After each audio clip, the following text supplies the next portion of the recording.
What is going on, guys? It's Triple G here, back with another Borderlands 3 video, and today we're going to be revisiting Zane of all trades. This was a build that was featured on Ultimate Vault Hunter on the official Borderlands channel, and it is a ton of fun. It has a huge amount of survivability as well as a ton of damage. Guys, if you enjoy this video, please consider subscribing to the channel or join us over on Twitch. We stream 5 times a week. Otherwise, let's get straight into this video. So let's get straight into the skill trees then. Where this build differs from AFK Zane is this is a drone and a barrier build. So for example, we are going to not be using double barreled and we're not going to be using the clone. However, we would be able to deploy the clone if need be, but we will not be using double barrel. So we will be losing quite a lot of damage if we were to do so. So in terms of the blue tree, we're going to be picking up all the usual suspects. I really like 2 points in Cold Bore and a point in Cool Hand. That will just get us down the tree very nicely into using Seeing Red. The reason why we'll be using Seeing Red is that if we are going to be going to boss farm, then we will have instantaneous damage and movement speed straight away, and it also makes it really good for getting across the map when in terms of farming. In terms of the green tree, we're going to be going down to confident competence for that extra 35% gun damage and accuracy, picking up brain freeze, which is one of my favorite skills, of course. And then I've gone for adrenaline here, but you can push these points across anything you want. I just like the fact that if we do lose our action skill, then we can get a little bit of cooldown rate when needed. In terms of the orange tree, we're going to be obviously picking up Synchronicity and Donnybrook. I really like magazine size here. The only time Zane is vulnerable is when he's reloading, so the less time we are reloading, the better.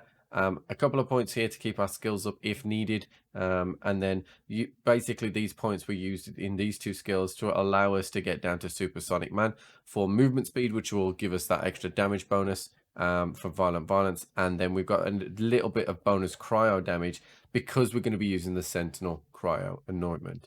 In terms of augmentation, I go for Winter's Drone and Bad Dose, but you could swap out Winter's Drone for Static Field. And in terms of the barrier, again, I've gone for Nanites and some shite and All-Rounder, but you could swap the Nanites out for Charged Relay. It's personal preference, but if you are going to be running around with a barrier, then Charged Relay doesn't really work. In terms of the gear, I have farmed my ass off to get us up to level 65. So we have a level 65 backburner with Sentinel Cryo, a lovely Monarch ×4 with Sentinel Cryo. Now I prefer the ×4 because like I said, we are only vulnerable when we reload. So we will reload less with the ×4 variant. I have managed to get a redistributor. Just a point to note on the Malaman takedown, the drop rates are exceptionally better than they have ever been before. So this wasn't actually as hard as I thought it would be. And then I do have a consecutive hits light show, which I brought over from AFK Zane. This gun is brilliant, absolutely brilliant. And you can switch to this if, for example, your skills ever do drop out. In terms of the shield, I've gone for a transformer, but I have also included the ultra shield here, which does have sentinel movement speed on it. So you can use this if you want. The only reason I'm not using it personally is because it does offer a cooldown rate by 30%. And most of the time, we're never going to actually lose our skills. So that's why I've gone for the transformer for the higher absorb rate. The Seeing Dead, this is the best one that I have found. It has 2 of the 3 things I would like. I would ideally like recharge delay swapped out for weapon damage, but you know, that would be ridiculous god roll. So this is the best that I've got. It's very, very good for the redistributor, and the Monarch still packs a punch anyway, so you're not really going to suffer there. In terms of the artifact itself, we have the pearl here. No real shocks there. Magazine size and max health. I will include a fire rate one in the file as well, so it'll have magazine size and fire rate, just so we have the best one that we can.